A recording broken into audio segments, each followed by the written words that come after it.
Again, just to recap, my name is Morgan Bengal. I am the site administrator and curator for Old Newgate Prison and Copper Mine. Joining us today is author Lars D.H. Hedbor, who we're going to have a discussion with a little later on.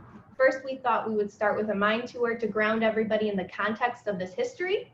Lars's novel takes place at Newgate, primarily in the mine, so we thought that this would be a fun way to do that.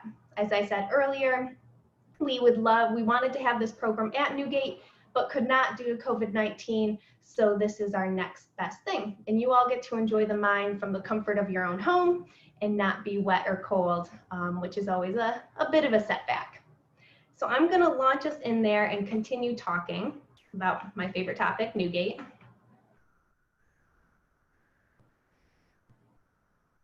All right.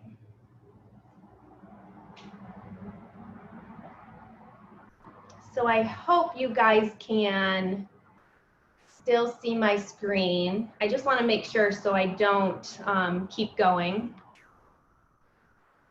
Could someone in the chat just let me know if they can see the mine currently? All right, my tech crew, yes, beautiful, thank you all. That would suck if I kept talking about the mine and you guys couldn't see the mine. So here we are. I'm gonna turn off my camera, so, well, maybe I'll leave it on, but you're just gonna see me looking at my other screen. All right, we are, look at that cool rainbow. Okay, we're in the abandoned copper mine at Newgate. To ground everybody who isn't familiar with the site, Old Newgate is designated as a National Historic Landmark and recognized, and State Archaeological Preserve, and recognized for being the first charter copper mine and first state prison in the North American colonies. So it started as a colonial copper mine 1705 to the 1750s. When they abandoned it, the General Assembly of Connecticut purchased it to be used as a prison, in which they intended, and they did indeed, house prisoners in this abandoned copper mine. It served as a prison on and off until 1827, at which time they moved the prisoners to a new facility in Wethersfield, Connecticut. The site was then converted back to a copper mine, which quickly failed, and it has been a tourist attraction ever since. Privately owned and then state owned in 1968. So that's kind of the quick version. From our poll, I know that most of you have had experience, so that's good. However, I oftentimes skip over the simplest information because I've said it so often. So please feel free to ask any question. And like I said, I'll either answer throughout or at least get to it at the end. Okay, so here we are in the mine. I really like to tell everybody, especially on these virtual tours, that it is 52 degrees. So you can probably tell that it doesn't look warm by any means. It is in fact 52 degrees all year round. There's more ice than expected due to the shafts in the winter. It is always wet, sometimes more wet than other times. You can see condensation on the ceiling here. It is in fact a copper mine, which is where all of this green comes into play. Again, you can see that so much better in the video. And this is the landing point. So this is, we're about 35 feet below ground right now. And these stairs were not there when the prisoners were there. They were a new addition in 1972. And the original entrance is over here. So this area, I'll go up there in a minute, but this area is where the prisoners were housed. So when talking with Lars a little bit later and in his book, it's focusing on a loyalist that was imprisoned at Newgate amongst other loyalists at the time during the American Revolution, and this is where they were housed.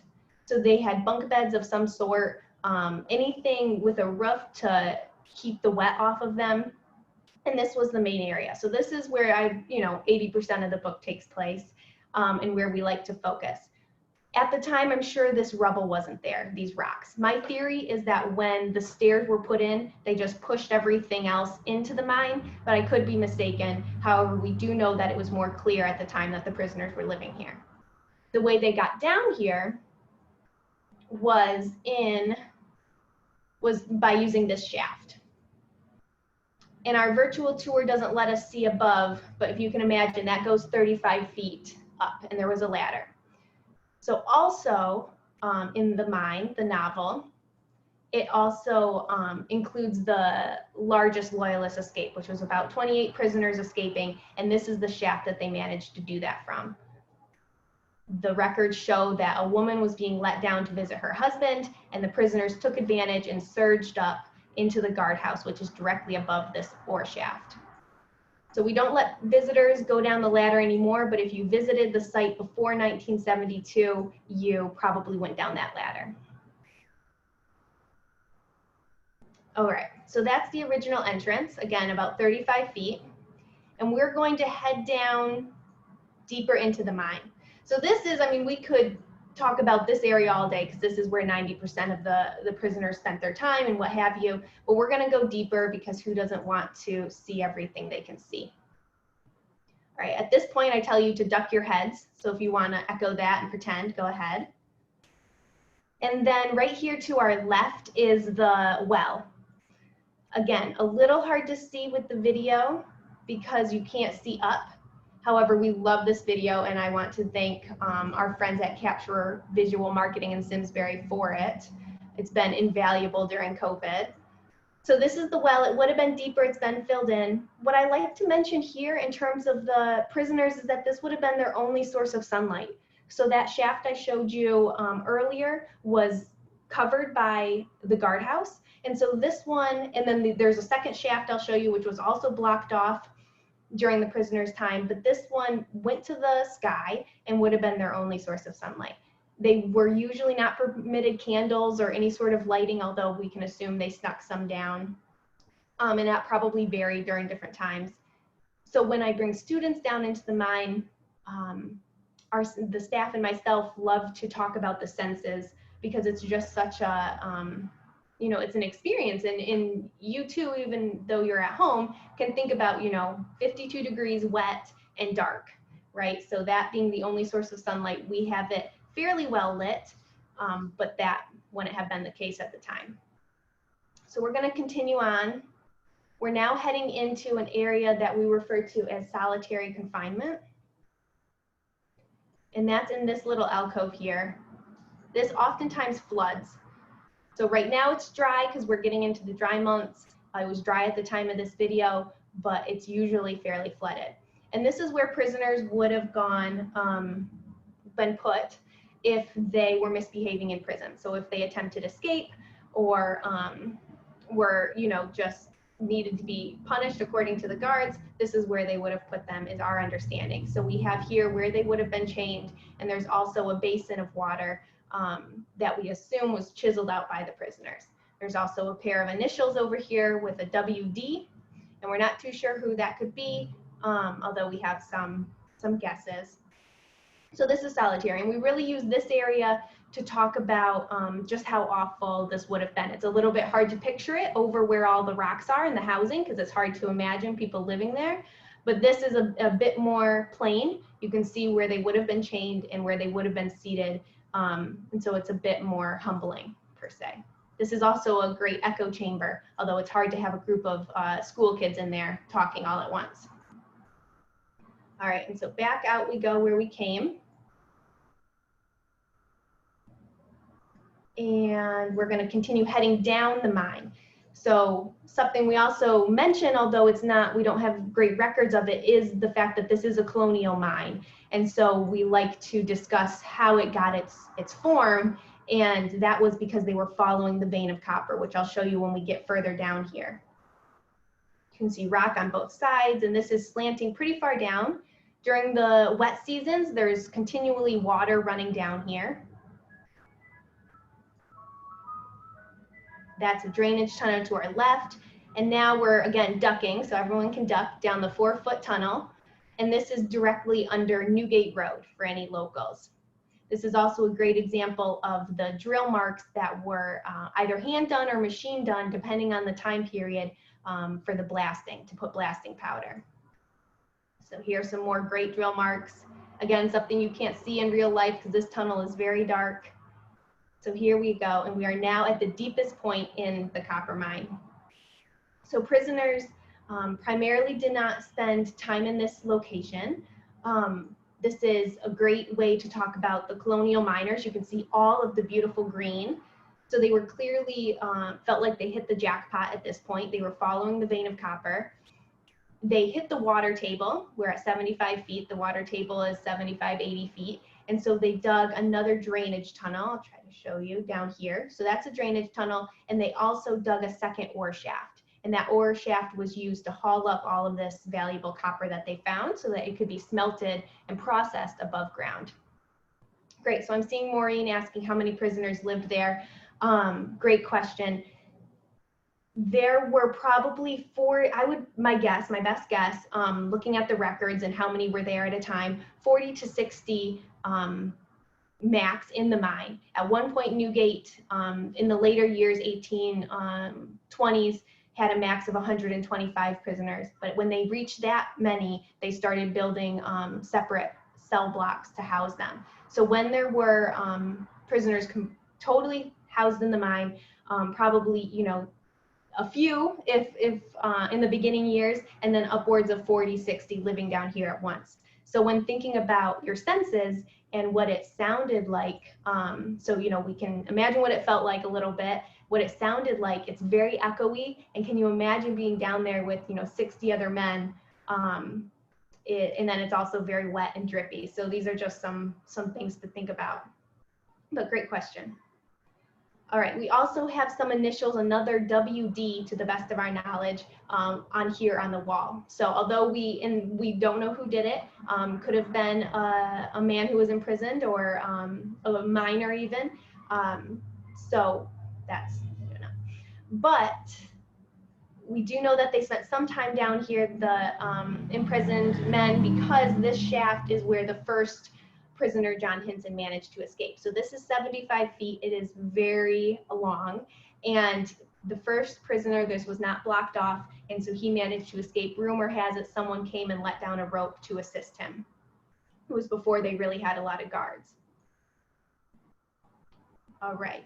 So that is, and then those are just some abandoned tunnels down here that go on further. All right, I see a couple more questions. I'm going to get back on top and look at those. So now we're heading back above ground. Again, that's the deepest point, 75 feet. Lots of good copper. And now we're heading back up. Hope no one's getting motion sickness. Again, to our left are some abandoned tunnels. I'll just take you in here quickly because you can't do it in real life, but we're able to get some footage. So here we are, some abandoned tunnels. Not too sure if these were colonial or into the 1830s, but when you get back in here, you quickly have to start on your hands and knees.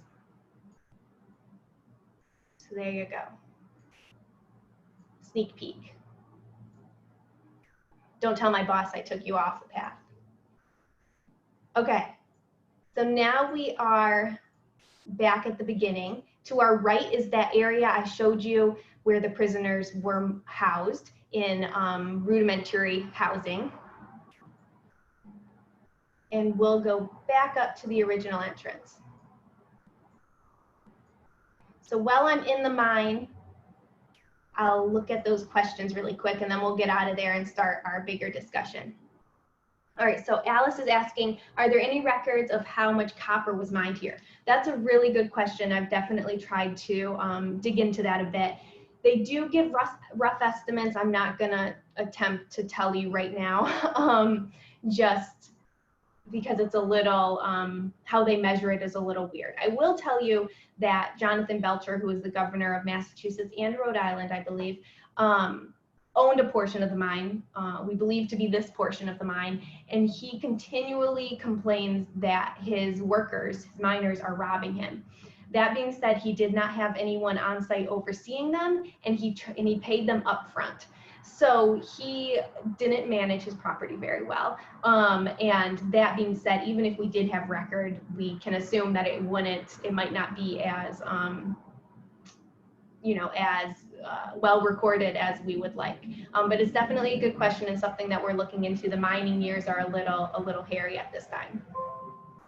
And Terry's asking, was mining going on the same time as when it was a prison? Also a great question. In the beginning, that was the intention. The records show that they intended for it to be a place of employment. However, they without this being written out directly, we can assume that they quickly realized that the profit wasn't there because the miners had left already. The colonial miners had already decided to leave. So in order to process it, it just wasn't sufficient. That and putting mining tools in the hands of prisoners also wasn't their smartest decision. So a couple of those factors quickly led it to be ex-nayed. And then, as in the Mine novel, the prisoners took up other work. So they lived in the mine against their will, and were brought above ground to work making nails, shoes, barrels, that sort of thing, as a way to make profit for the prison. All right, I'll take a couple more. And then Wally, could WB carvings be from a docent? So Wally is one of our docents who also has the initials WDB, and I wouldn't put it past him. So thanks, Wally. And then we have one more question. What was average length of time prisoners spent there? Also a great question. It definitely varies, and it varies as crime is developed through the early nation, right? So this is Lars's book, and the time period that we focus on often is the American Revolution. So everything is a little up in the air. As they start to formalize, it's usually anywhere from a few months to a few years. There's a couple life sentences that get in there towards the 1820s, and those are usually attempted rape or attempted murder. There's not very many of those. So usually a few months or a few years, and then oftentimes the early prisoners were managed to cut that short by escaping. Awesome, great questions, everyone. So I'm going to get out of the mine and continue on. Okay. So with that, I'll introduce Lars to say hello to everyone. I would like to mention really quick that I included this image specifically for Lars because it reminds me so much of the mine. This is a reenactment by the 5th Connecticut Regiment, one of our beloved groups that does reenactments at the site. And I think it's just so picturesque and has a young prisoner here. And it just really sets the scene. So we'll leave this up for our discussion, and hopefully it'll embody some of what we're talking about. So Lars, do you want to say hi to everyone? Well, thank you very much. I'm really thrilled to be here. I wish I were there physically, but you know, we are doing what we can. And I really appreciate everybody coming to hear this talk and hear and see what it was like in the mine itself. I can tell you, just listening to your guided tour of the mine, I got a much clearer picture of it than I ever had when I was writing the book, and kind of wish I'd had that earlier, but you know. I think it was great, and I you know, have been able to tailor our talks since Lars sent me the script, you know, oh my gosh, 1.5 years, 2 years ago now, you know, and been able to embody some of what he so beautifully writes about. So Lars, I think it won't get past anybody. You did great. Thank you very much. So I thought I would start. Lars and I are hoping to just talk a little bit again. If you all have questions, we would love to hear them. I see Brandon has one, so we'll ask that in a minute. But I thought I would just start by asking Lars to tell you all what more about his series, Tales from a Revolution, and then the mine specifically, knowing that a lot of you haven't read it yet, but are eagerly awaiting to do so. So what I'm doing with the Tales from a Revolution is I'm working on writing one book for each of the colonies and some of the future states as well. And I'm taking a fairly expansive view of that. So one of the first books that I released was set in Vermont, which was actually an independent republic, wasn't one of the original 13 colonies. I've written about Nova Scotia, also from the Loyalist point of view, like the mine is. And I've written about West Florida, which is the story of how the Spanish saved the American Revolution, which we never hear about. It's a fantastic story. And the other thing that I'm trying to do is I'm trying to tell the stories of ordinary people, people like you and I, who don't necessarily make it into the history books, but whose actions wind up affecting history. And, you know, part of my reason for doing that is because, number one, It's a lot easier to write into the gray corners of history where you don't have to worry about some smart historian saying, no, you got that wrong. No, that person wasn't like that. Also, because, and this is much more important to me, I want people to understand that just living our lives, making the best choices we can moment by moment, we also affect history. And the people who lived through the revolution, the people who took part in the revolution, the vast majority of them were not these great heroes on horseback.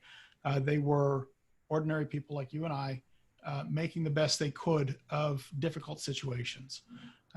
And I think that's something that sometimes we lose in our classroom histories, where we focus so much on the great figures. I think it's really important to spend some time with ordinary folks, seeing how those extraordinary events affected them.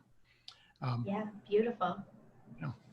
And that gets us to Alec, the main character of The Mine. Yep. So what is his, what does he embody, and can you tell us more about his journey? Sure. Alex is a young man whose family was a loyalist, so they stayed loyal to the crown and were opposing the revolution. For various family reasons that are outlined somewhat in the book, he decided that he needed to take up arms to try to defeat the revolution. And right in the opening pages of the book, so this isn't much of a spoiler, he gets captured. And is sentenced to be held in Newgate. And his story is one that I decided to tell because, first of all, we hear very, very little about prisoners of war during the revolution at all. Most of what we learn about in the revolution are the battles and some of the philosophical discussions that happened. We don't really hear about what happens after a battle. We hear that, Burgoyne's army was defeated and okay, what does that mean? They didn't all die. Majority of them were taken into captivity, and what happened with those, which, by the way, Burgoyne's army is a particularly fascinating story that I learned about in the course of researching this one. And I'm going to have to tell that one at some point. But The Mine in particular really caught my attention because it was, the majority of American prisoners of war were held basically on warships or dismasted ships in the harbors in New York and Boston. And the conditions of their captivity were grim and really quite awful. But I really wanted to explore what the other side of that looked like. So we do see some stories about the American captives. We very, very rarely hear anything about the Loyalist captives. So I really wanted to tell that story. Yeah, beautiful. And so was that when deciding to write about, because you're focusing on different locations, each book has a different either colony or location outward. And when thinking about Connecticut, were you looking for a story in Connecticut, or were you looking for a captive story and stumbled upon Connecticut and Newgate in particular? It was both at the same time, I think. I was primarily just looking for stories in Connecticut. We've all heard about probably all of us have heard about. I'm blanking on her name now. The young woman who. Oh, Sybil. Yes. Yes. Sybil Ludington. Yes. Yep, Sybil Ludington. And that was a story that I thought was interesting and appealing. It has been treated in fiction before. And the more I looked into it, the more it looked like, sorry to say, it may be fiction entirely. But those sorts of stories are the types of stories that really do turn me on, that really light me up, because even if we don't have the name of the person who did this particular thing, we know somebody had to have done things like that in order for the war to proceed the way it did. So that was an interesting story to me. But when I came across the story of Newgate, it absolutely struck me as a story that begged to be told. And the fact that it let me explore the fate of prisoners of war during the Revolution was just made it even better. Beautiful, thanks. We agree that the story needs to be told. So Brandon is asking, as an author, do you have a routine? What does that consist of? But I'll also echo that with my question of your research with any of your books, but in particular Newgate. So both your routine and research as you stumble upon stories such as ours. Sure. So I'm a part-time author, which means that I don't get to sit down and write every day. And my agreement with my wife, who is very tolerant of my peculiarity, is that I get to write 1 month out of the year, and the rest of the year I spend doing other things around the books. But I write very intensely. I sit down when I'm writing. I sit down and I write for 2 or 3 hours, and I'm really not much good for anything else that month. So my wife gets to be a widow for 1 month out of the year, and she tolerates that. I did accidentally start writing one of my books when I wasn't supposed to be. I sat down to start doing some outlining, and the next thing I knew, I was 3 chapters in, and the characters were speaking to me, and I had to keep writing. But I try not to let that happen anymore. So yeah, my routine is, I start with the genesis of the story is I find some incident that hasn't been well treated in fiction, where I feel like there's something I can add in terms of storytelling, and in terms of helping people understand the history.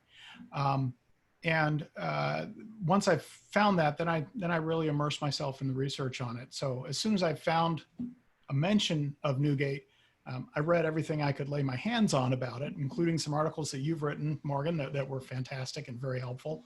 And I wish I had found more of them again before I sat down to write. But I do my best to find all the places where the historical record has given us answers, so that I can incorporate those.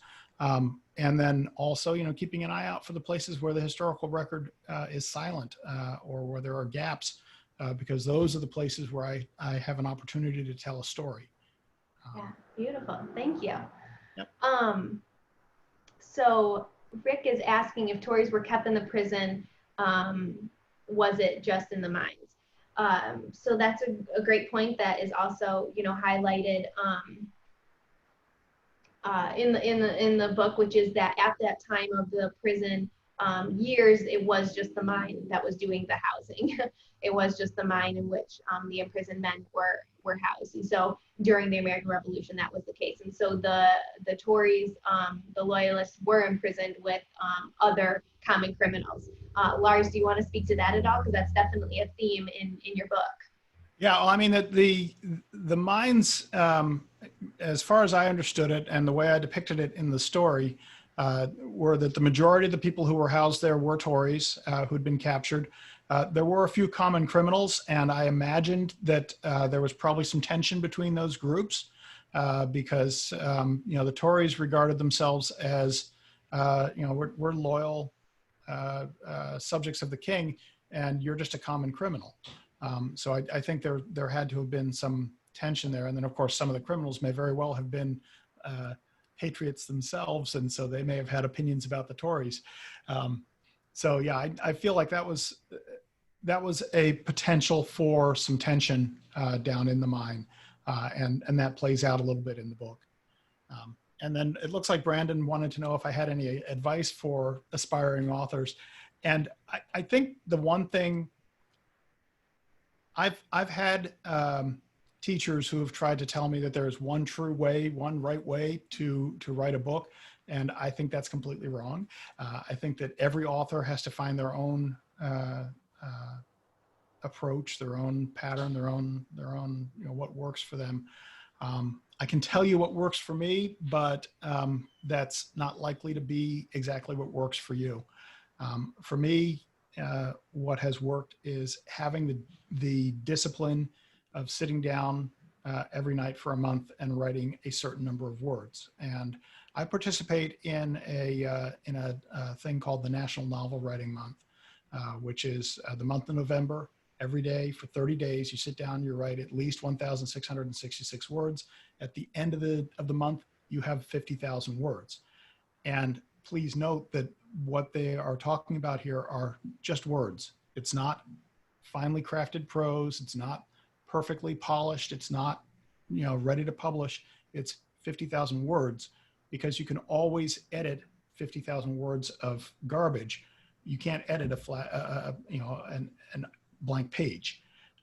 So, as far as giving advice, I'm always kind of leery of it. But the one thing I would say is get the words on the page, and then worry about getting them just right later.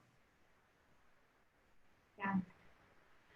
As a non-author, I agree with you from the historical standpoint, Lars, because to your point of having access to more resources that you found now versus when you were writing, I think it's just as valuable that you got those words out there. Because as a museum and filling our gift shop and trying to get our word out, it's just as important that we continue to spread the word even before we have all the answers ourselves. And so we are continuing to do research on our end, but are thankful that we can get some words out there in the meantime. So thank you for that. When we were talking about Tories and common criminals living together, and just the sentiment of the Loyalists in general, I was wondering if you've thought about this at all, and I'll tell you what I've thought about it and see what you think.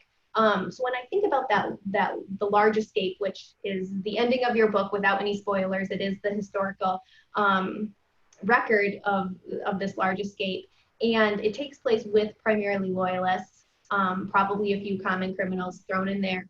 And I've also often wondered why that was, but I tend to believe that it was probably because both the sentiment of truly believing they didn't belong there, and the common, just the common cause that they all had, was probably led to, them being able to pull off this escape. Did you think about any of that as you were writing about these characters and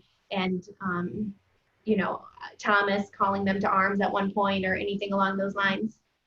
Yeah, I really do feel like, I think the Loyalists who were housed there, they did not regard themselves as prisoners of war. They regarded themselves as unfairly held in captivity by an illegitimate rebellion against their king. So, where if it had been a war that they recognized as legitimate, they might have been much more tolerant of being held, just because that was kind of the accepted practice at the time. You got captured, you were expected to stay in captivity. Right. That was just it was considered uncivil to try to escape when you'd been rightfully captured, but they did not regard themselves as having been rightfully captured. And I think that's probably a really big part of why they did strive so hard to escape. And I depicted in the book some tensions even within the Loyalist cadre between those who were kind of irregular militia and those who had been accepted into the more regular king's armies. And I think that is kind of universal between militias and regular military outfits and officers and enlisted men. So I did not and I do not regard them as being monolithic, but I think they definitely had a common cause that having a lot of them down there at the same time made it so that, yeah, they did say, we should escape and let's find a way to make it happen. Yeah, right. And I wonder if too, as again, a theme in the mine itself, it was the treatment, right? So a number of the loyalists that escaped wrote about their experience afterwards, referring to it as a dungeon of hell. And there was sentiment at the time. So of just how brutal it was, they themselves writing about it. Obviously, as prisoners, that's how they would feel about their prison conditions. But even, both the prisoners and critics that came in those years and later all regarded it as inhumane. And so I wonder if too, that contributed to their desire to leave. Well, if we have to be held, we at least don't need to be held like this, Right. Right. Well, and I think there's an irony there, because the way that the American prisoners were held was, I think it was at least as appalling. They were thrown onto these rotting ships, these rotting hulks out in the harbors, and I think more of them probably left those ships dead than alive. And so, the treatment of prisoners on both sides was horrific. And the only reason that I decided to tell the loyalist side in this case was because the rest of the story was so engaging and interesting. The fact that Newgate was chosen as a prison because it was going to be so secure, and yet, correct me if I'm wrong here, Morgan, but from what I saw, it looked like almost all the prisoners who were held there at one point or another escaped. Yeah, you are. So something I didn't highlight in our mine tour, which is one of my favorite themes because it's just so ironic, and is that they did all escape. So the prison opened in 1773, and a year later in 1774, the overseers, the governing body, wrote to the General Assembly, and I quote, your honors must have heard all of the prisoners have escaped. And again, there weren't very many at that time, but it's just so, to me, you're writing to your boss and you have one job to keep these men imprisoned, and they just totally failed. And and they did it because they didn't have guards. They thought the mine would be sufficient. And so then you see they quickly build a guardhouse. They quickly hire more guards. They block the second ore shaft that the first prisoner escaped from. And that's how we see the infrastructure. So when I talk about the ruins and what is there today, this is the story I tell, because it's what drives. This was a trial and error. This was just trial and error. It was early America, and they didn't know what they were doing, but they sure as heck were going to try to do it. And that's definitely what drives the story. So you're right in that regard. Why do you think, and you kind of mentioned, the appeal being Newgate, why do you think it's important to tell a loyalist story when talking about the American Revolution in America? Well, I think, again, a lot of times in our classroom histories, we get this idea that all of the people in the colonies were all for independence and were fighting all together, all pulling in the same direction, and that simply wasn't true. It was a deeply divisive question, and it was one where there were people of good intent on both sides. It's easy to overlook the fact that the American Revolution was a civil war in many ways. It did pit friend against friend and brother against brother. Ben Franklin's own son was the governor of New Jersey, the royal governor of New Jersey, and he ended up disowning his son over the revolution. Right.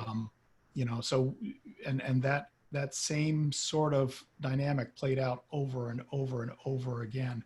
So I've written now 2 loyalist stories. The other one was The Break, which told the story of a young woman who has to evacuate, has to basically become a refugee up to Nova Scotia with her father. In that one, the Americans are the bad guys, and they were bad guys. I mean, they behaved poorly. The mine, to the extent that I have bad guys, they're sort of individually bad guys and not collectively. So I don't think the mine depicts the Patriot side in as bleak a light as I did in The Break. Yeah. But it's still understanding that there were really well-intentioned, good people who were fighting against each other over a political disagreement. I think lets us understand the American Revolution and really the power of it in a much richer context.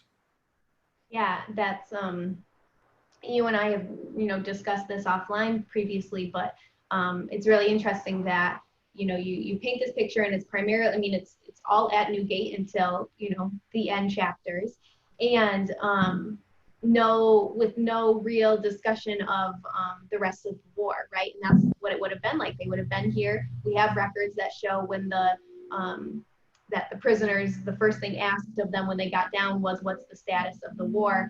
But it paints a picture of a very, you know, small corner of the world in which this was still going on, but these men were housed together, and that's all that they were exposed to at the time. And so you know, it's not a side story in your novel, which is really, really interesting.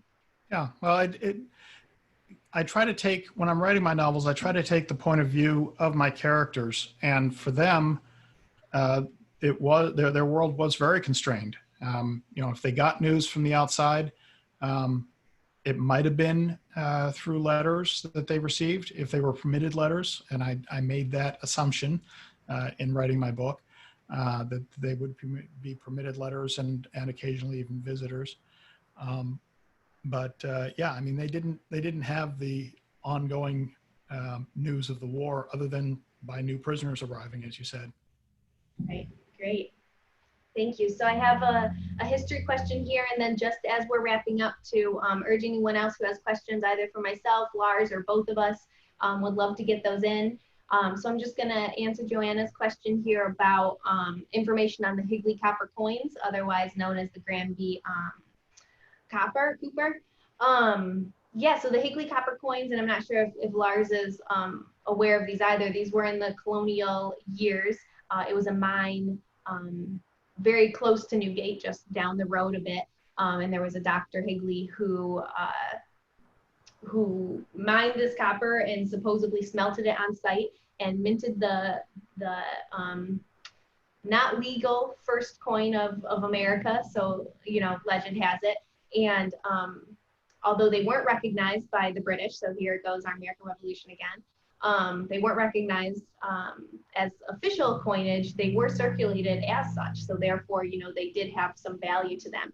Dr. Higley wasn't able to put an amount on it, so he said, "Value me as you please," written right on the coin. So they're really fascinating. Having information about them, that's, you know, all that I have, except for a few resources. We don't have any official, although we sell them in the gift shop. So that's all. I know that the property is privately owned, and people have tried to talk with the owners before, but they're pretty hesitant, I think, to have people come on their site looking for the coins. But there's a few that exist. Simsbury Historical Society, I think State Library, things like that. I hope that answers your question. Again, happy to take other ones. Lars, is there anything else that you wanted to say, both to, you know, our audience, or things you thought about when writing this book and how you embodied Newgate? Well, I guess first of all, I again want to thank the audience for coming and listening to me talk. I know that you know, for some people at least, who have been spoiled on history by the way it sometimes gets presented, history isn't the most exciting thing. I think that the way that we make history exciting is by putting the stories back into it, by you know, putting the juice back in, putting the people back in, and letting us imagine what their lives are like, and how their actions affect us today. And I think that's